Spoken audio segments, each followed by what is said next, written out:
going, you guys? The 1MFP here. I hope you're all having a great day today. I'm back to react to some more Hua Chenyu. The last time I reacted to Hua Chenyu was about a week ago. I reacted to him performing Nunchucks live at Singer 2018. I was really blown away by his performance there. Just the way he was able to so seamlessly and so effectively transition between styles. He started off the song with this slow and emotional section, and he transitioned into this rap/rock section like it was nothing to him. He made it look so easy, and he did that numerous times in the song. He'd go into like this opera section, he'd slow down the song, then he'd pick it right back up into this fast rap. I was just really impressed with that. I was really impressed with how he was able to bring out the emotion of the song and display it on the live stage. And he was really able to capture the audience attention. They were really into the performance, and it was easy to see why. Hua Chenyu gave a really strong performance, and it was a great first impression for me. It was my first time listening to anything from Hua Chenyu. It was my first time listening to Chinese music altogether, aside from, maybe a few times here and there in movies. But it was my first time really paying attention to a Chinese song and, watching a performance like this. Like I said, I was completely blown away. I enjoyed the music. You guys seem to enjoy the reaction, so I am glad to come back with another Hua Chenyu reaction here today. If you haven't seen my first one, you can check it out by clicking the link right above here. And if you're new to the channel, welcome to MFP Reacts. My name's Matt. I post reaction videos on this channel, so if you enjoy that type of content and you like what you see in this video, please take the time to check out some of my other reactions. And if you enjoy those, please hit that subscribe button. I always appreciate the support. Now let's get into this. The second Hua Chenyu song I'm going to be reacting to is Wayfarer. This one is also being performed at Singer 2018. The first time around, I didn't really know what that implied. I didn't really know what Singer 2018 was. In the comment section of my Nunchucks reaction, you guys gave me some background information there. When I watched the video at the beginning, it said that Nunchucks was being covered by Hua Chenyu, implying that somebody else wrote it. I wasn't too sure what Hua Chenyu did with the song, right? I didn't know what the original sounded like, so I was pretty much just listening and watching this from the perspective of how's he gonna sound, how's he gonna appear. In the comments section, you guys let me know that the original version of Nunchucks was actually just a rap song. Hua Chenyu is the one who kind of reorganized it and turned it into something with a wide variety of sounds in it. I was already impressed with how he was able to perform a song like that, but to find out that he actually turned it into something completely different, remixed it the way he did, and having only like 48 hours to do that, that's absolutely ridiculous. I am completely impressed with how he was able to do that. I don't know how he was able to do that. It takes a lot of talent, and based on that performance, he definitely has it. But let's get into this performance to see what he brings to the table this time.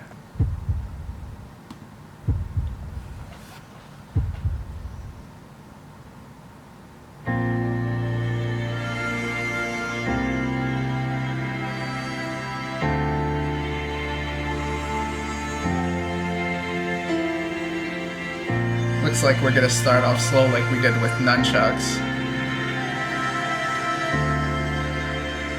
I could already feel the emotion, and he hasn't said anything yet.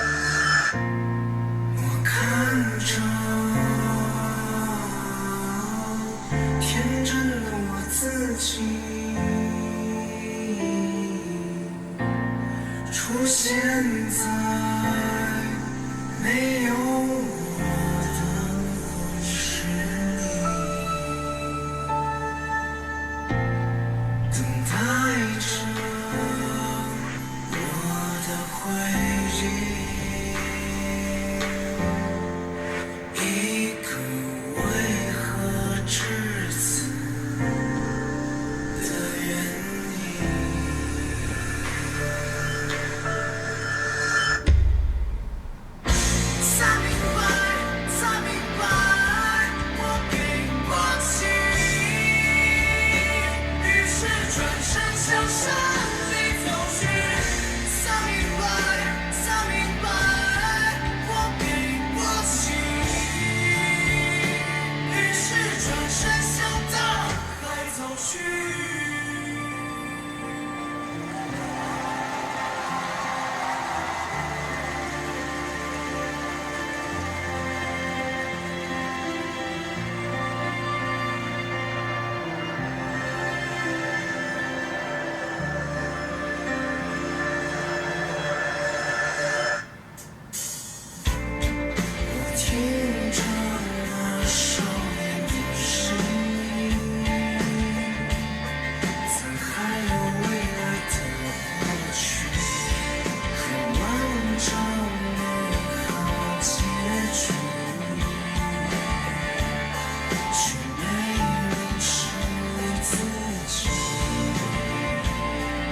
Oh.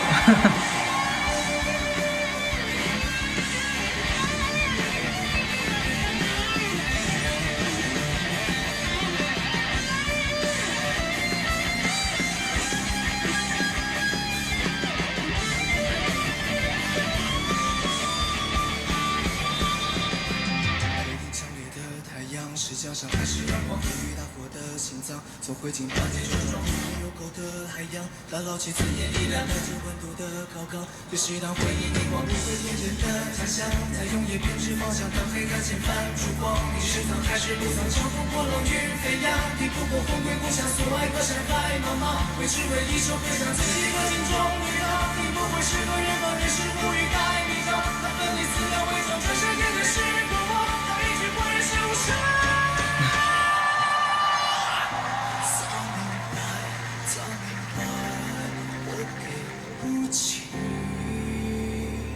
于是转身向山里走去。想明白，想明白，我并不行。于是转身向大海走去。才明白，才明白。Wow.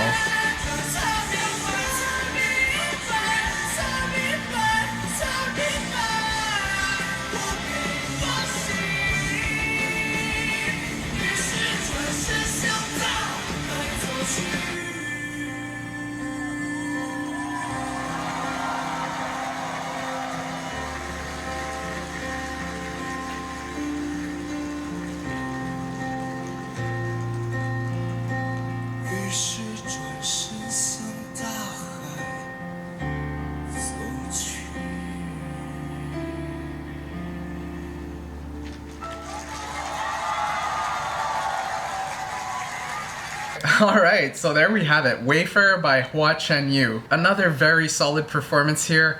I think a lot of the interesting qualities about this performance comes from Hua Chenyu's ability to interact with the lyrics, really understand the emotion behind them, and translate that emotion into sound. It feels like he's just able to relate to what's being said, so he's able to take that and really deliver the message in the way that he wants to deliver it to make the audience and to make the listener feel how he's feeling when he's saying these things. So I think the best way for me to explain that is to get into the message of the song and what it meant to me and how I heard it. With that said, I do want to give a big thank you to Hua Chenyu English subs here on YouTube. They provide English subtitles for these Hua Chenyu performances, so it helps me a lot to get to know what's being said here in these performances. Without them, I don't think I could do this part of the video. So thank you, Hua Chenyu English subs. I really appreciate what you do. Before even getting into the lyrics of the song, the first thing I noticed when I was listening to this is, like I said in the reaction, you could already tell from the sound and from his facial expressions, just the way he's standing and all of that in this video. You could tell it's about to be emotional. You could tell he's about to be vulnerable in how he's about to deliver these lyrics. Before anything's even being said, the listener is almost prepping themselves for how they're gonna hear what they're about to hear, and that's really impressive. And I think that's an important quality to this performance. Then we go into the first few lines of this song. He says, "I am looking at my innocent self, appearing in a story without me." As a listener, we find out really quickly that this song is going to be about self-reflection in one way or another. He's looking at his innocent self. This tells me that whatever situation he sees himself in, it's not a situation where he feels like he is at fault for whatever's happening.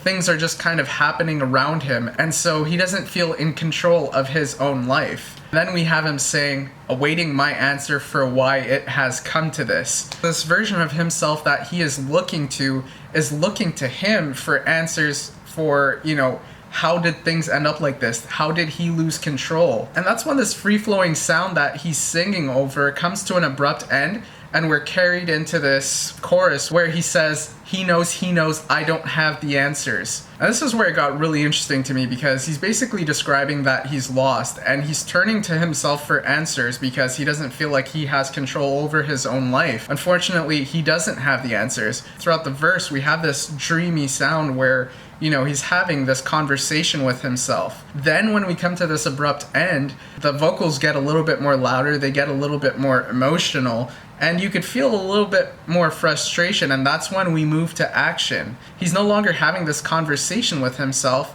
The version of himself that he is looking to turns away from himself. He just decides to continue moving. He goes towards the mountains, he goes towards the ocean. And when it comes to the lyrical aspect of that, the symbols are really interesting as well. We have mountains and we have the ocean. If he's off on the ocean, he has no control over the ocean. He's just going to be sailing away on the waters, and he's going to do his best to control the direction in which he is going. But at the end of the day, he doesn't have any say over the conditions of the water. He can't necessarily tell the water how the waves are going to be coming to him. You know, the ocean is going to be the ocean, and he has to act based on how the ocean is. And the mountain is an interesting symbol because, you know, you have to climb the mountain. It reminds me of the saying that it's an uphill battle. That just basically means it's a struggle. So I think both symbols are giving the listener an image of the type of environment this person finds himself in. He's just a human being amongst something much larger, and that much larger thing is essentially life. There are certain ways in which he is in control, but for the vast majority of it, you know, life is just life. Certain things are going to happen and you don't have much of a say in how those things happen. You just have to adapt. After that, we go into the second verse where, you know, we're brought back to this more dreamy type vocals, but he's expanding upon everything that he said. This time, instead of looking at his present self, he's starting off by looking at his past. He's basically hearing his younger self and how hopeful he was. And with that said, one of the first lines he says is, "From a past where there was still a future." So as much as he's reminiscing on his past self, he's using this to explain why the present self is feeling hopeless. The reason why this younger version of himself was more hopeful was because he believed that he had control over his future. There was a certain way he imagined life, and he felt that he could make that happen for himself. So what we have him describing here is how this perceived notion of control has a major impact on hope. Then we go back into the chorus, switching back to the more loud, aggressive, frustrated vocals, and the same things are being said as they were the first time around with the chorus. Then we go into this guitar solo. I'm always up for a guitar solo, so that made me really happy.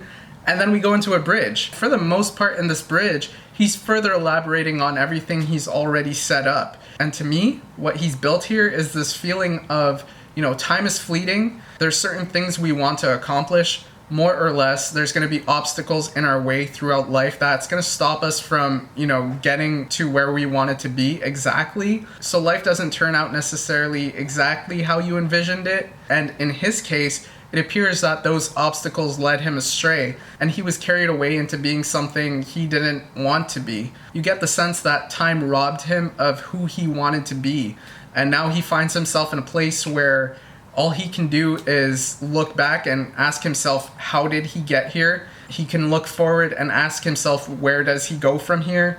But the issue is he doesn't know what the answer is. And that pretty much concludes what I made of the message of the song. What I found really impressive about this is how he organized the different sections of the song. Like I said a bit earlier, the chorus has this real sense of we're moving from thoughts to action. And I found that he used his voice in really effective ways to create separations there. And beyond that, with the chorus, I believe he's trying to appear more frustrated, and that makes a lot of sense when, you know, he's trying so hard to look for answers for how to regain control of his life.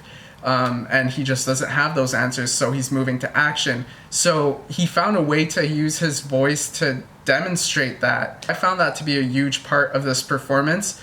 And again, his ability to switch from those different sounds was really well done. If I'm looking at his performance here and his performance of Nunchucks, what really stands out beyond, you know, his versatility is just the level of control he has over his voice. I think with Nunchucks, what stood out a little more was his ability to switch between contrasting types of sounds. Here, it was more his ability to really get down deep into that emotional side and really sustain his voice at that level. And then when he gets out of this self-reflecting side of himself, he's able to progress that sound to where it needs to be at in order to create a contrast, but also in order to make it coherent with the rest of the song. That's really what I made of this song and this performance. Hua Chenyu really did a good job of bringing the song to life. He found ways to arrange the sound to make the listener feel the emotion. He just has this strong ability of tying emotion to sound, and he has the voice to really express that emotion,